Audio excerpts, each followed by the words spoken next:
Bonjour, voici une petite vidéo qui explique un cours sur les fonctions affines destiné à des élèves de seconde. Là, j'ai un petit programme, j'ai commencé à, voilà, j'ai pris un exemple, un petit programme quelconque, choisir un nombre, le multiplier par 2, ajouter 3, donner le résultat final. Qu'on peut aussi traduire en langage Python par la fonction informatique def, f de x de point, qui y égale 2 fois x, plus 3, on lui donne x, elle le multiplie par 2, elle rajoute 3, et nous renvoie la valeur de y. Donc, si on regarde de près ce petit programme, donc j'ai pris comme un exemple de fonction, et ce n'est pas n'importe quelle fonction, c'est une fonction qu'on appelle fonction affine, et on va essayer de voir un petit peu qu'est-ce que ça veut dire une fonction affine. Alors, une fonction affine, c'est une sorte de machine.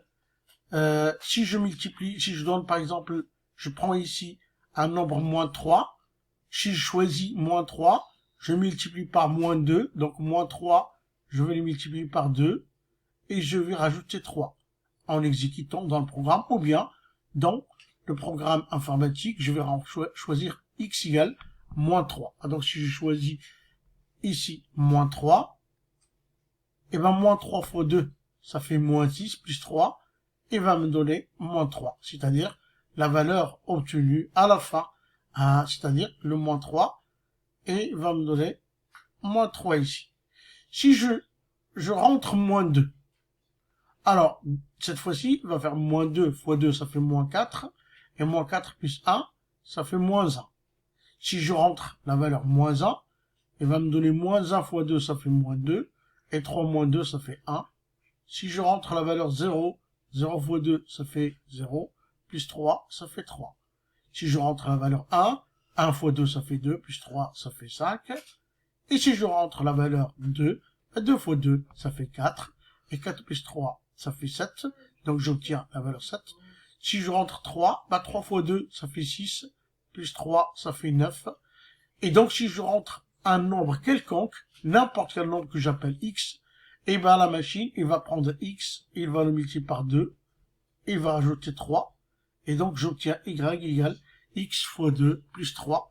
Et donc cette expression-là, puisque ça représente tous les nombres x, n'importe quel nombre x, c'est ce qu'on appelle la formule qui caractérise la fonction affine.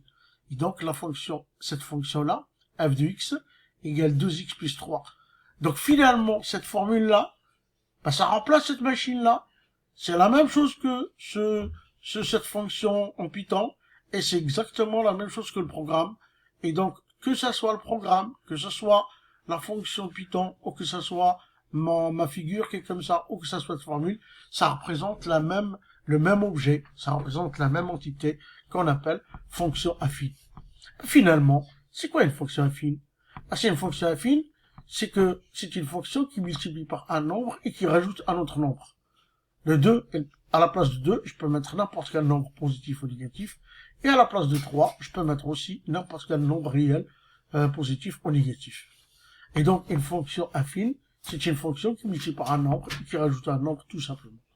Et voilà, ici, on définit, donc une fonction affine définie sur R, f de x égale x fois a plus b. Alors, le a, c'est le nombre qu'on multiplie, c'est f de x égale ax plus b, ça veut dire qu'elle multiplie par a, et elle additionne, et elle rajoute b. Et donc a, le nombre par lequel elle multiplie x, ça s'appelle le coefficient directeur de la fonction affine. Le 2 ici, c'est le coefficient directeur de cette fonction affine. Et b, c'est l'ordonnée à l'origine, et donc ça veut dire que le 3 ici, c'est l'ordonnée à l'origine. Et quand je rentre 0, 0 ça me donne 3, parce que ici 0, si je remplace x par n'importe quel nombre fois 0, ça donne toujours b. Donc si dans n'importe quelle fonction affine, si tu rentres le 0, elle est toujours associée avec b. Et donc c'est la raison pour laquelle b s'appelle l'ordonnée à l'origine. On verra bien sûr ça aussi plus tard, c'est pas grave si vous ne retenez pas ça. Voilà, donc j'aimerais bien revenir sur cette histoire de f de x, cette formule-là que vous avez ici, f de x2 moins f de x1. C'est une formule qu'on a déjà vue en collège. C'est pour calculer le coefficient directeur. Le coefficient directeur égale f de x2 moins f de x1 sur x2 moins x1. Alors, sûrement vous avez vu cette formule. On peut aussi l'écrire y2 moins y1 sur x2 moins x1. On peut aussi l'écrire, aussi xa moins, ya moins yb sur xa moins xb. Alors, je vais expliquer les trois.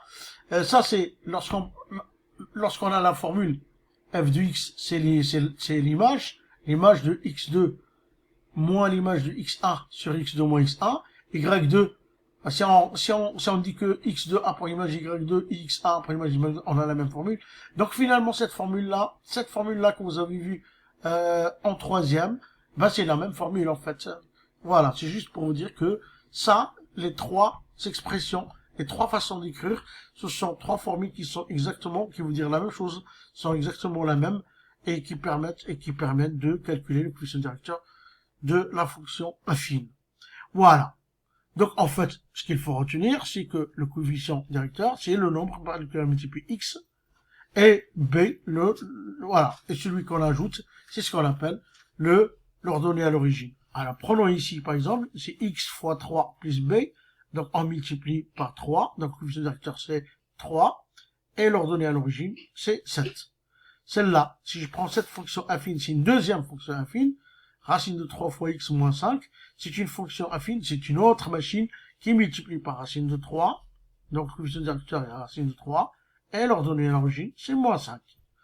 Ici, x tiers moins 4 tiers, ça fait pareil que 1 tiers fois x moins 4 cinquièmes, et bien entendu, le 1 tiers, c'est le coefficient directeur, parce que x fois 1 tiers, et l'ordonnée à l'origine, c'est moins 4 cinquièmes.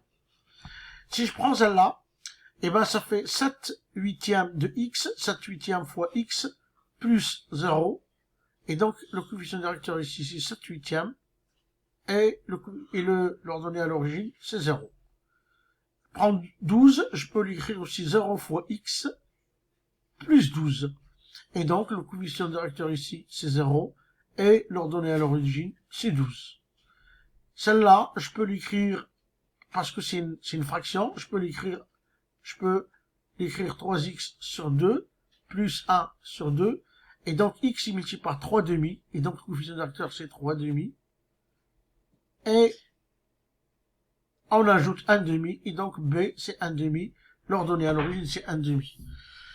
Donc qu'est-ce qu'il faut retenir de cette page, de cette vidéo, c'est que n'importe quelle fonction affine, c'est une fonction dite affine, c'est f de x égale x fois un nombre que j'appelle le coefficient directeur a plus b. Voilà, ça c'est la formule. Je rappelle ici, on a un tableau, donc dans un cours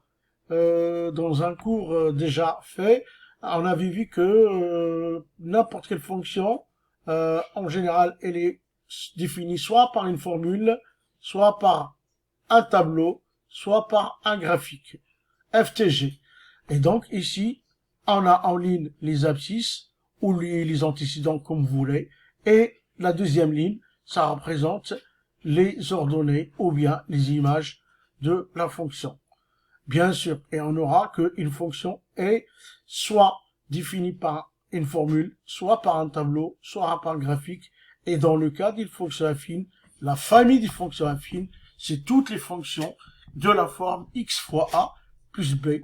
A et b sont des nombres réels qui peuvent être positifs ou négatifs, peu importe. Voilà. Cette vidéo est terminée. Merci.